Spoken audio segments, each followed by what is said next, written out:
এই মুহূৰ্তত জনাইছো আজিৰ দ্বিতীয় নম্বৰ খবৰটো ৰাজ্যবাসীৰ বাবে এটা ভাল খবৰ প্ৰপত্ৰ পূৰণ কৰক আৰু লাভ কৰক অৰুণোদয় আঁচনিৰ ধন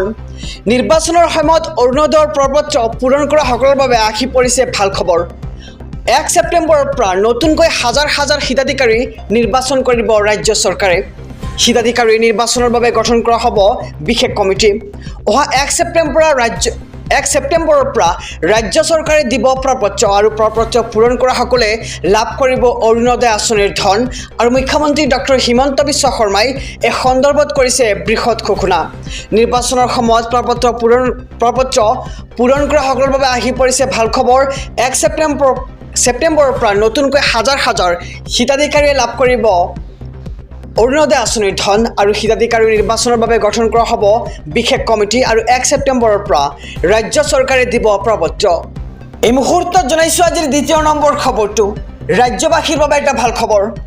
চৰকাৰে দিব পকী ঘৰ ইতিমধ্যে আৰম্ভ হৈছে আবেদন প্ৰক্ৰিয়া আৰু চৰকাৰী ঘৰ পাবলৈ কি নথিপত্ৰৰ প্ৰয়োজন হ'ব আমি সবিশেষ জনাই যাম আমাৰ সমূহ দৰ্শকক আপোনাকো লাগে নেকি চৰকাৰে দিয়া পকী ঘৰ ইতিমধ্যে ইয়াৰ বাবে আৰম্ভ হৈছে আবেদন প্ৰক্ৰিয়া আৰু জিলাই জিলাই চৰকাৰী ঘৰৰ প্ৰপত্ৰ বিতৰণ কৰা আৰম্ভ হৈছে পকী ঘৰৰ লগতে আপুনি চৰকাৰৰ পৰা পাব শৌচালয় আৰু বিজুলীৰ সুবিধাও চৰকাৰী ঘৰ পাবলৈ পূৰাব লাগিব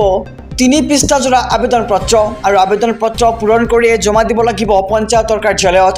চৰকাৰী কৰ্মচাৰীয়ে ঘৰে ঘৰে গৈ পূৰণ কৰি দিব আপোনাৰ আবেদন পত্ৰখন মধ্যবিত্ত শ্ৰেণীৰ লোকক এইবাৰ চৰকাৰৰ পৰা ঘৰ প্ৰদান কৰা হ'ব আৰু চৰকাৰী ঘৰ পাবলৈ আবেদনৰ বাবে থাকিব লাগিব ৰেচন কাৰ্ডখন আৰু পকী ঘৰৰ বাবে আবেদন কৰিবলৈ থাকিব লাগিব কি নথিপত্ৰ আমি সবিশেষ জনাই যাম আমাৰ সমূহ দৰ্শকক যে ভোটাৰ কাৰ্ড আধাৰ কাৰ্ড পান কাৰ্ড লগতে জাতিগত প্ৰমাণপত্ৰ পাছপোৰ্ট সাইজ ফটো আপোনাৰ প্ৰয়োজন হ'ব আৰু ইনকাম সাৰ্টিফিকেট বেংক একাউণ্টৰ নম্বৰ এক্টিভ মোবাইল নম্বৰ প্ৰয়োজন হ'ব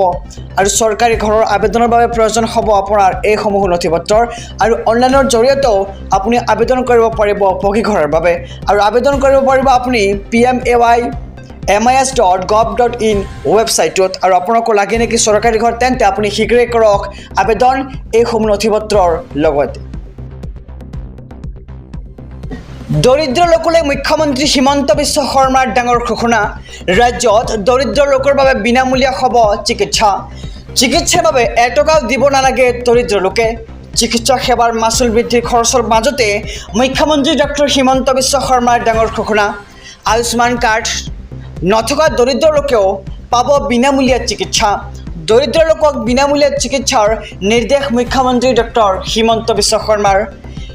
20 পৰা 22 বছৰ ধৰি চিকিৎসা মহাবিদ্যালয়ৰ মাচুল বৃদ্ধি হোৱা নাই বুলি মন্তব্য মুখ্যমন্ত্ৰীৰ আৰু এই সময়ছোৱাত সকলো ফালৰ পৰা বাঢ়িছে খৰচ বুলি মন্তব্য কৰে মুখ্যমন্ত্ৰীগৰাকীয়ে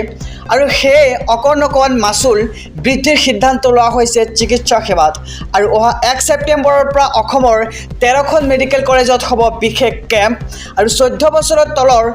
হৃদৰোগত আক্ৰান্ত শিশুক চিনাক্ত কৰি আগবঢ়োৱা হ'ব বিশেষ চিকিৎসা সেৱা আৰু দৰিদ্ৰ লোকলৈ মুখ্যমন্ত্ৰী ডক্টৰ হিমন্ত বিশ্ব শৰ্মাৰ ডাঙৰ ঘোষণা ৰাজ্যত দৰিদ্ৰ লোকৰ বাবে বিনামূলীয়া হ'ব চিকিৎসা এয়াৰটেল জিঅ' ভিৰ পৰা অতিষ্ঠ জনতাৰ বাবে আহি পৰিছে ভাল খবৰ দেশত বাঢ়িছে BSNLৰ প্ৰতি আদৰ BSNLে দিলে আন এক নতুন ভাল খবৰ কিয়নো অহা 15 আগষ্টত BSNLে মুকলি কৰিব 4G সেৱা প্ৰথম অৱস্থাত অন্ধ্ৰপ্ৰদেশৰ কেইবাখনো চহৰত মুকলি কৰিব এই সেৱা ইয়াৰ পিছতেই 5G নেটৱৰ্কৰ বাবে সাজু হৈছে BSNL আৰু BSNLৰ প্ৰথমটো 5G ভিডিঅ' কল কৰিলে কেন্দ্ৰীয় মন্ত্ৰী জ্যোতিৰাদিত্য সিন্ধাই আৰু দ্ৰুত হ'ব BSNLৰ ডাউনলোড প্ৰক্ৰিয়াও আৰু অক্টোবৰৰ ভিতৰত দেশত সম্পূৰ্ণ হৈ উঠিব 80,000 নেটৱৰ্ক টাৱাৰ BSNLৰ আৰু চলিত বৰ্ষতেই আৰম্ভ হ'ব BSNLৰ 5G সেৱা আৰু দেশত বাঢ়িছে BSNLৰ প্ৰতি আদৰ আৰু BSNLে আন এক ভাল খবৰ দিছে দেশবাসীক কিয়নো অহা 15 আগষ্টত BSNLে মুকলি কৰিব 4G সেৱা